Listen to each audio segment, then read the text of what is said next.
Welcome to the latest episode of Ed Influence. I'm Nick Mackenzie from Brown Jacobson, and I'm delighted to be joined by Professor Edward Peck, Vice-Chancellor of Nottingham Trent University.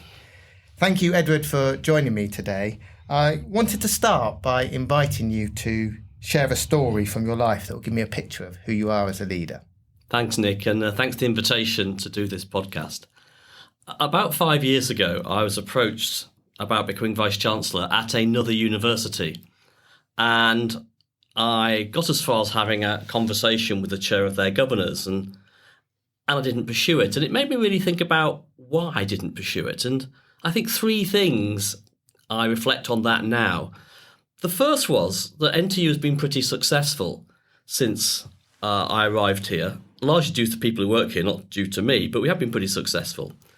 And it just made me wonder whether or not what works here, what the fit that works here, would work there. And the assumption I think people make that if you have a particular way of doing things, it's going to be transferable across institutions, even in the same sector. And having looked at that university quite closely, it just wasn't clear to me that was the case. Of course, it also makes you reflect, though, in that particular strand of thinking, about your own confidence as a leader. How confident are you that you have the bandwidth to take what you did at one place and do it somewhere else? It's a really interesting debate I think leaders need to have about, is this about my own self-confidence, or is it genuinely about a belief that fit matters and that what worked here wouldn't work there? So I just throw that one in as the first one, something about fit and confidence. The second is the reflection that changing organisational culture, really turning it around into a different sort of institution, just takes a lot of time. I'd been here 5 years by that stage, and it wasn't long enough. In my view, we hadn't done the things that I and the institution had committed to doing. And it made me think that several times in my career, I've got much more interested in the task than my career itself. This is not about me, is what I came to the conclusion. It's about what's best for the institution. And that throughout my career, I've always tended to focus on task rather than what am I going to do next, or what would be the smartest thing to do in terms of if I was pursuing a classical linear trajectory of a career. And the third thing it made me think is it took me a long time, therefore, to become a chief executive. Because if you focus on task rather than curating your own career, then you can go in some highways and byways that take you a while to get back onto the mainstream of how you're going to take your career forward. And that certainly happened to me. Means I'll probably only be a vice-chancellor and a chief executive once, which is unusual, I think. Most leaders are chief executives in more than one organisation. But actually, my reflection also is about wisdom, that I just didn't feel ready to do it before I did do it when I started about 10 years ago at NTU. And it just takes you a long time, I think, to be a successful leader, to see a lot of things that happen and learn about how you respond to them and what your appropriate response might be. And I know, Nick, you're not interested in aphorisms, but there are two things that came to mind as I thought about this question. One was, you can't know until you can know. And lots of leaders spend lots of time speculating about the future in ways that I think sometimes are fairly idle, because you can't know until you can know. And secondly, I think this is a really challenging one for leaders, that doing nothing is doing something. The tendency to want to intervene is very strong. And what I've learned through my career, both as a Vice-Chancellor but also before that, is sometimes the best thing to do is absolutely nothing. And those two things fit together, between you can't know until you can know, and sometimes just sitting tight and not intervening is the best intervention. So I guess that's what I'd say about that story and what it's taught me about being a leader. Fascinating that doing nothing is doing something. That definitely resonates. Picking up on the first part of your reflections there, I was curious, reflecting back, do you think there is something that connects your leadership roles between your career? I was very taken by what you said about waiting for the right time, but I was wondering, do you see a connection between what you've been doing? Yes. So my first career was in the NHS. I was a national management graduate trainee in the NHS. And the reason I did that was that when I was 11, I went to a psychiatric hospital. A close relative was sectioned into a Victorian asylum. And when I was a graduate trainee, about 12, 13 years later, I went to spend some time in a Victorian asylum and thought, blimey, they're still doing this to people. And so I got very interested. This is the task part, not the career part, in liberating people from psychiatric asylums. And I spent the first 20 years of my career getting very expert at doing that and leading a national organisation, which was sponsored by government to do precisely that. And, of course, these are the most marginalised and disadvantaged people in our society, people who've been spent sometimes years, sometimes decades in Victorian asylums. Often they were very neglectful, if not sometimes abusive environments. And there was something about that commitment to people who are marginalised that I think runs through, or who need help to make the most of their lives and their potential, I think is what runs through. Because at NTU, of course, we're very committed to enabling young people, particularly from poorer backgrounds, to use education to transform their lives. So it's a less, I think, dramatic example of that, but it's still, I think, the golden thread that runs through how I spent my time. And one of the odd things I did, of course, was completely change careers halfway through. So I spent 20 years in the NHS and around the NHS and local authorities working on the first topic, how do you close these asylums? Then I stopped doing that because I decided you can't spend the whole of your career being defined by what happened to you when you were between 11 and 23. You got to think about that, haven't you? I went into education, and I suddenly realised when I came to higher education that there were institutions really committed to helping young people who were disadvantaged transform their lives, and one such was NTU.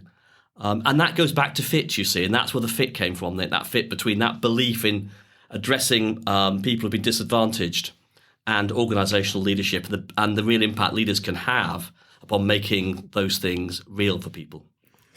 Something I'm interested in terms of the last 10 years of, I suppose, your career, Edward, is what would you say about leading in place and your attitude in terms of what you do there in terms of not only your student community but outside the university walls, as it were?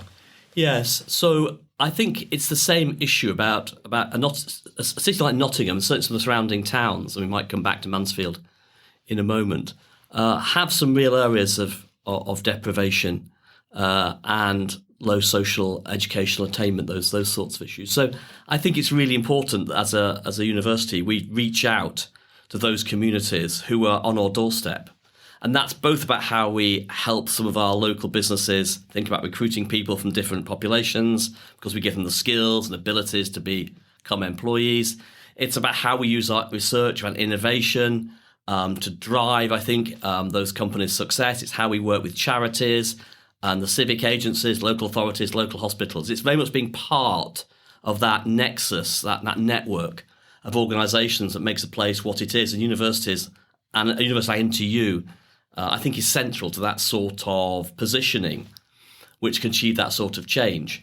And it underpinned what we did in Mansfield, which was when we went to Mansfield for a conversation with local folk about what could we do in Mansfield, having discovered just how little sociability there is in Mansfield.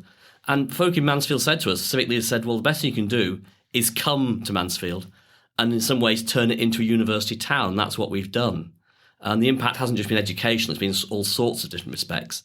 So for me, place is really important. And again, it's connecting place with that sense of doing the best that we can for people otherwise would not have the advantages or opportunities in life that they deserve. And so my sense is leading in place, you can't always have a perfect business plan and a nicely crafted rationale for doing it. There's got to be perhaps a leap of faith. There's got to be some optimism, some pushing some boundaries. Does that resonate with you? Yes. So the Mansfield Initiative, I think many of my colleagues were a bit bemused about this because there wasn't really a business plan, because we invested a not insignificant amount of money, both in capital and revenue, to set it up. But it wasn't entirely apparent we'd generate the student numbers to get the amount of payback you'd need to underwrite a business plan. Now, in fact, we have, and it's starting to pay its way, and over time will probably wash its face in terms of the investment we made. But that wasn't really the point. It was partly about the social impact we could have, but it was also about remobilising colleagues in the institution about a new location in which this mission we shared could be exemplified, could really show that we, once again, are doing what it is that we believe in. And both are important. So both the instrumental impact, but also the sense of symbolism, of a commitment, of manifesting our values is also important. And you put the two together, and lots of things have happened in Mansfield which were never envisaged in the original plan, because lots of colleagues here have just been caught up with this is what the university does, and we're going to do what we do in Nottingham or elsewhere in Mansfield, whether it's working in primary schools or social prescribing, whatever it might be. So I think we are genuinely taking all the strength of a university to a town that's never had that kind of asset before. And that's just a fantastic privilege to be able to do that and to have that impact. Otherwise probably wouldn't have happened without that real commitment to working with communities that somehow find themselves not thriving as much as they should. And I'm wondering, what impact have you seen more broadly in the university, specifically from going into Mansfield and doing that work? Well, I think it's a sense of pride, actually, a sense that we are putting into place our values, that we talk about being around social mobility, about being about transforming people's lives. And this is a really interesting example because in Mansfield, the majority of students who study with us are mature, they're local, they're therefore very much studying programs that are connected to the economy of the town, whether that's engineering or healthcare. They're doing those programs predominantly because they know they're going to get a job, and the employers want those skills in that community. I just think that has really caught people's imagination and re-energized the enthusiasm of colleagues around. We really mean this. We really mean what we're saying around this. The other part of it is you need to tell a story about organisation, a consistent story over a period of time. And I've been telling the same story. I don't mean story because it's fiction. I mean, it's a narrative about what we do as an institution. And the Mansfield initiative just gave real new example of what that approach, that story means in a particular place, a particular time. So again, it refreshed that, not just internally, but also externally. And I think it creates a very powerful message and profile now for Nottingham-Trent University, which is really important to our staff, to applicants, to our communities we work with, to politicians, the commentariat, as it were. Because you have to, I think, in a place like NTU, you have to keep on working on that sense of brand, of purpose, of, you're really making a difference. So for you, do effective leaders, do they need to be good storytellers? Yes, I think they do. Because much of what people believe in is... Well, take our strategy, which we have a strategy called University Reimagined. The short version is 12 words. The medium-length version's about a couple of hundred words. I think there's a 600-word version too, if you're really keen. But it's a very pithy document that isn't about saying in detail what we're going to do. It's about mobilising commitment to a set of values and broad aspirations. And then once you've got those, I think my task quite frequently is just to ensure people are affiliating with that. Strategy is what people do. It's not what other people write down. So it's really important. It's short, it's pithy, and it tells a story that people can actually make sense of themselves and then do what they can do to take that story forward. So many things I now talk about as a leader, I didn't even know about until they'd happened. So most recently, some of my colleagues designed a graduation ceremony for people who are neurodivergent, which is about they design it themselves. They come to a place with their immediate family. They can have a gown or not, have photos or not. They can have speeches or not. They can do whatever they want. And for those students, it's the difference between having a graduation experience and not having a graduation experience. Again, bringing people who are marginalised absolutely to personalise their experience. And that had nothing to do with me. But when I heard about it, I tell the story because it's a brilliant example of what NTU's about. It is. It is a good story. I wanted to switch tact now, and one thing I was really keen to explore with you is I think as humans we've been obsessed with leadership from almost since the year dot, and you strike me as you having an interest in musician because I'm aware in terms of you wrote perhaps a more academic book in terms of on leadership, and then I think at the end of this academic year it will be your 10th year in terms of in effect the CEO of a university. And I've heard you say before in another forum that leadership is a sociological activity. And clearly what struck me as well is there's something in your book title as well that felt to me really material to your thinking. So your book, Performing Leadership. I was wondering whether you could share a little bit about your experiences and what you've learned through both academically writing about, but also being a leader in the real world. Yes. When I say performing leadership, it's not about acting. It's more about being in role and what that role means to people. So it's more, I sometimes say it's more Rowan Williams than Rowan Atkinson. What it's trying to get at is that leadership takes place in a context. And most leadership writing has focused on the individual, as though the context does not really matter, and the context matters enormously. And for me, it's about defining what does the organisation need at this point in time from me as chief executive to move the organisation in the most positive direction we can go, which we have in some sense collectively agreed. So I focus a lot on the followership part of it. And I think followership is a slightly unfortunate term because actually most of what happens in an organisation is done by people out there in it, whereas there's far too much focus on what the leader tends to do or to say. And I think that's massively overstated. And the other thing about leadership for me is that most of the things you think about in terms of great leaders, if you do focus on the individual, they're attributional. So you say they're authentic or they're trustworthy. Well, you can't say those things about yourself. So the performance part is making sure that the attribution people have of you about being trustworthy, honest, committed to their values comes from them. And that just takes a lot of work and a lot of time to build up, I think, that degree of credibility and connectivity with people in the organisation where they see their performance being consistent, aligning with the values of the organisation, supporting them in their role, and recognising it's actually all about them. Thank you. I've heard you talk, I was really taken as well, actually, in another forum as well. I heard you talk about the power of combining setting a compelling vision as well as a focus on, I think you referred to small particulars. Yeah. I was really taken by that because they're two quite contrasting positions, but you were talking about the power of actually getting them both right. Yeah, so this is crucial to me, and it's taken me a long time to get to this conclusion. So I talk a lot about storytelling, about creating a sense of shared purpose. And for me, that's something that I think it's from the Bible. I think it's not Psalms, it doesn't matter. It's where there is no vision, the people perish. If you don't know what you're trying to achieve collectively, then you're not going to achieve very much. So where there is no vision, the people perish. But the other one is from William Blake, and it's gendered because it's William Blake, so my apologies. But he said, "He who would do good must do so in small particulars."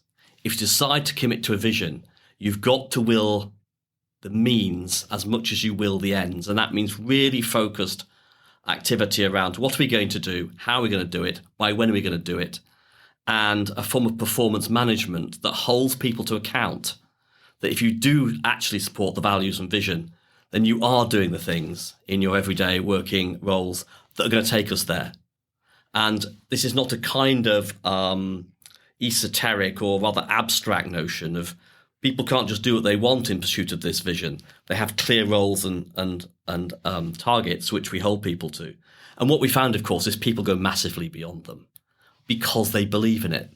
But if they don't actually do the fundamentals, then we have to deal with that. And my experience is organisations are good at one or the other. And I think part of my leadership role is to make sure we are good at both. And that I manifest that I believe in both. I talk a lot about the story, but every year I review the performance of every single one of our professors personally. That's fascinating. And related to me, thinking about connecting, because the university is a large and complex organisation. I think you've got over 40,000 students, something like 4,500 members of staff. How do you make sure you're connected to what students and staff are seeing at the grassroots level and that they understand you? What sort of things do you do to connect? It's a really good question. One of the things you have to learn as you get more senior is how do you lead at a distance when people are going to see you very infrequently and in very particular settings. So there's two or three things I'd say. The first is that during COVID, we introduced an online Q&A, which because we have all these wonderful facilities, we can do it for really high production standards, So it's not me sitting in front of a Microsoft Teams, it's TV broadcast quality, and that's important. And we do the Q&A, and anyone can ask anything for an hour every month, and they're going to get a straight answer. But the other thing it's enabled us to do is to start to put into the institution much more the things about myself and my senior colleagues that we want to share, that create connections with them. So I talk a lot about my granddaughter, who's an absolute delight. I support Everton Football Club. I own a tractor.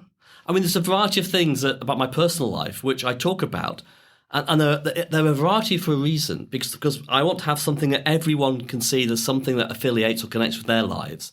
So when they see me in the flesh, which of course they do, they can say, well, how's your granddaughter, or Everton aren't doing very well, are they? Which is a recurring conversation the last 4 or 5 years. But everyone has a way into the conversation that starts the conversation, and then they can talk about anything they want. And then you just have to put yourself about as much as you can to make sure people have the opportunity to see you and say, I'm seeing you in the flesh. I normally see you on the Q&A. Tell me about what's happening with your tractor, because I have a tractor, And it only needs to be 4 or 5 things. But you have to be really thoughtful, I think, to make sure the 4 or 5 things speak to as many people as possible. Again, it's about them. It's not about you. Yeah, I think that's really interesting. Taking away definitely that breadth. Thinking about the wider world and the environment we're in at the moment, I was just curious. I mean, we can come up with lots and lots of quotes on leadership, and things are often misattributed and changed over time. But one I bumped into recently that resonated to me, and I was wondering how it lands with you, is a leader is a dealer in hope. Yes. I think that's a really good quote. Someone else once said that a leader it's a similar quote, isn't it? Something to do with a leader deals in hope, such that people can deal best as possible with the inevitable disappointment. And these are some difficult times for most organisations, particularly public sector or close public sector organisations as we are. These are difficult times financially, and I think it's really important that the story about your core mission, your core activities, stays absolutely at the forefront. And the task of leaders is to absorb a lot of that noise, challenge, difficulty, deal with it, and let people get on with what they want to be doing in their jobs, which is largely about delivering for students or for stakeholders, whatever it might be. And so you do keep that sense of hope very much alive. And at the same time, if there is disappointment, people can cope with it because there's still enough hope and optimism and sense of shared belief that the disappointments are going to be easier to absorb and to carry on doing exactly what you want to do as a member of staff. I think it's a great quote. I just wanted to focus a bit more on you as an individual in terms of sort of alluding to tough times and tough decisions. What do you do as a leader to look after yourself? So I own a large small holding of a small farm, depending on how you think about it. So I spend an awful lot of my time outside. I grew up on a farm. My dad was a farmer. And I just get enormous satisfaction from doing repetitive, manual, horticultural, agricultural tasks. There's something about the tangibility. We're in environmental stewardship on my land. So we get paid to manage the land in an environmentally friendly way and generate biodiversity. And I've planted, hundreds of yards of hedges over the last 10 years. And when you've planted a line of hedges, you've got a line of hedges. It's there. And of course, now I can see these hedges because they're 6 foot tall and full of birds. So I go back to my roots, really, living on a farm. The other thing, of course, which that gives away about me, because this is probably true of most kids who grew up in the rural environment, is I'm quite an introvert. And so when I'm on my own, I'm on my own. And it's there's that song, isn't there, by Aztec Camera? They think I'm lonely, I'm really just alone. And I just get a lot of nurturance from doing things by myself on this farm.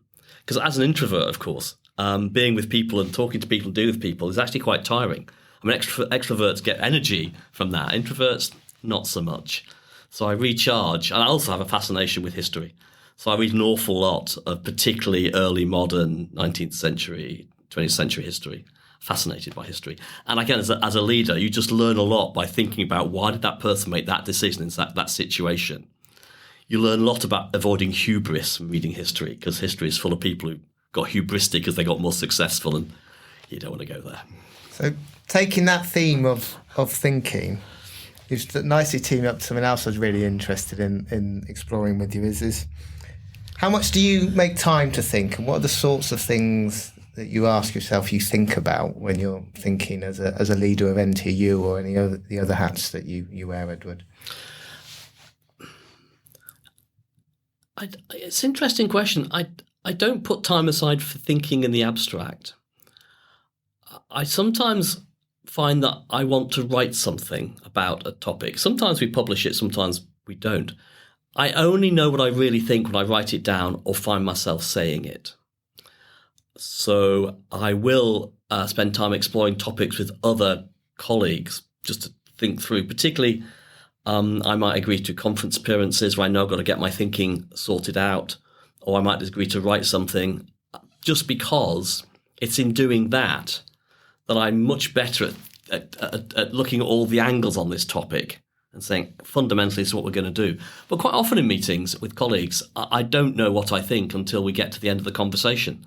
And I think that's really important, because if you go in knowing what you think, it rather excludes other people from saying what they think and shaping what you think. I used to work in another organisation for a senior leader, and every week at our executive team meeting, the task of those who weren't the chief executive was he knew the answer, and our task was to find it. It's not really very conducive to creating a kind of sense of shared responsibility and creativity. Absolutely. And we haven't got a huge amount of time left, but I was curious, thinking about what advice would you give, as a sort of a best advice would you give to someone that was taking on a new leadership challenge, whether it's a role of leading an organisation or within an organisation? What would be your best advice? I think the thing that I learned from coming here was to look carefully at what it is the institution that you're joining to lead believes about its role and its purpose, and then to what extent they are delivering what it is that they believe their role or purpose is. Because I think it's in the gap between those two things you have the opportunity to most shape the future direction or change in the organisation. The other thing, actually, slightly more low-key, is that when I first arrived, my first chair of governors one day obviously saw me having a debate with somebody about something, and he thought, And after he said to me, Edward, he said, never wrestle a pig. You'll both get muddy and the pig might enjoy it. It's a brilliant piece of advice. That is brilliant. I love it. I'm definitely going to remember that. And something you said there reminded me actually from the first guest I spoke to on this series, where she said, look for the gaps. Sometimes there's more in the gaps than there is than what is said, which I love. I agree about the gaps. What's not being said. And I'm quite interested in this idea of absence. What's not being said, which things are not being valued. One of the things that people often talk about is cultural change. And my view is cultural change is largely about what people think is valued in the organisation, what you're held account for. So that's why I'm very interested in performance techniques, so that you can make sure people understand that certain activities will be valued and rewarded, both in monetary and other ways, and others won't. And I think that's how you drive cultural change. It's things around, for instance, EDI. I mean, how do you make sure that people behave in ways that are respectful and tolerant to others, when you probably can't change what they think or believe, but I'm sure as hell going to hold them accountable for how they behave. And I think it's really important we do that. It's the behaviour, I think, that starts to as a key to this. And once people start to know they're going to behave in certain ways and see other people behaving that ways, I think you'll find that's where some of their beliefs and values also start to shift. So I think it's, there's real importance in this, small particulars part of the leadership role, which a lot of people overlook or think they've left behind when they get to be more senior, and they really shouldn't. I think that's a really useful note. Just to give I appreciate this is going out publicly, so there's limits to what you could say, but can you give me a sense of the sort of things that you're thinking about this week as a leader, the thing that you'll be spending your time? Yeah, we're thinking quite a lot about the financial context of the of the higher education sector and what that means for Nottingham-Trent University. I'm the higher education student support champion, and we've just finished a report for the Minister on mental health, which I think has just been signed off and probably will be published very shortly, just getting the final version of that together and thinking about what I'm going to say to the Minister. I'll meet him next week. They're the two things that are currently on my mind. They're completely different. And that's the great thing about being a Vice-Chancellor University. It touches every part of civic life, both locally and nationally. And it's just the variety I enjoy so much, and the ability just to dip into so many different things and either shape them or just learn from them. Going back to some of our earlier conversation, that civic definitely comes through for me, Edward, from the discussion and sort of the way you describe things. Well, yesterday we had a visit from the guy who's written the new biography of Martin Luther King. He was giving a talk in Nottingham. He came to see me. And a great discussion about where are we in terms of race relations between the US and the UK and the different histories and how that gets manifest and the different challenges we face. It's just a fascinating, you just meet some really smart, thoughtful people in my role. I think most senior leaders do. And I think you've got to enjoy that and just be curious about everything your organisation does, whether it's bioscience, or in this case, sort of American politics. You've got to enjoy all of it and look like you're enjoying it and interested and learning something and contributing something you can to those conversations, because people really value the fact you take an interest, have a knowledge of what they do. And I think many people often think that's somewhat kind of phony or a bit naff, but actually it's not. I think it's really important that people believe you're interested and knowledgeable and understand what they do. And taking that word enjoy, and you may have already partly answered this, but what would you say, let's say, brings you 80% of your joy as a leader? Oh, I think it's seeing, and again, this sounds corny, but it's absolutely true. It's about seeing other people thrive in the work that they do and the benefit it has. So I went to a relaxed graduation ceremony, as I said earlier, for people who are neurodivergent. And I talked to one young woman who just graduated and her parents. And they said, we'd have never had this experience of graduation if your colleagues hadn't designed this for them and enabled us to come. Just gives me immense pleasure. It's not about me. All I've done is create an environment where people have the space and the opportunity to innovate, given they know that that's exactly what the organisation wants to do, personalisation, exactly, drawing in people who otherwise would be marginalised. I just got immense, I was just really moved, actually, by the whole experience of meeting that young woman and her family, and hearing what she'd been through when she was here and how she'd overcome some of the challenges. And that opportunity would not have come if my colleagues hadn't designed it and invited me to go and officiate at this event, with one student and her family. It was an extraordinary experience, and that just gives me enormous pride, actually, in the folk who work here.